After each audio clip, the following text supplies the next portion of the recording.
प्यार में बस गइल बानी, दिलवा तोहरा नाम लिखाइल बा।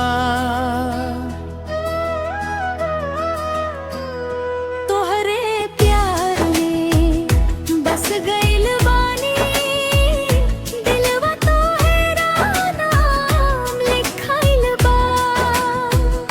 जब से देखनी तोहरा आँखिया के,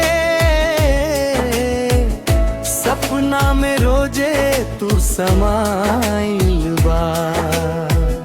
चांद से उजर तोहर मुस्कान, मनवा तेहेला नया पहचान। तोहरे बिना अब लागे ना जी, तू ही बनलू हमार अरमान।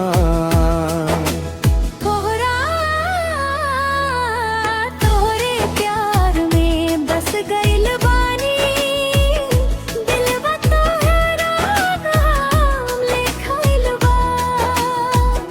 जब से देखनी तोहरा आँखिया के,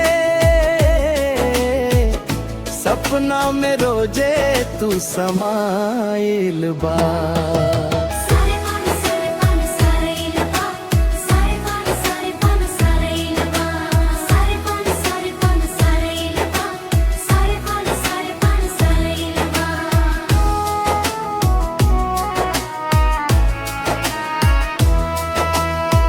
सावन के फुहार जैसन लागेलू, दिल के हर धड़कन में बसलू।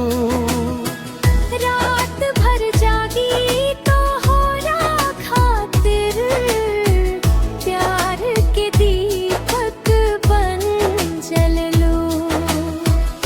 हथवा में हाथ जब तू धरबू, संगे संगे हर राह गुजरबू। जन्म जन्म के साथ निभावे, हे सजनवा वादा हम करबू। समापन तोहरे संग रंगीन बा दुनिया, तोहरे बिना सब सुना लागे।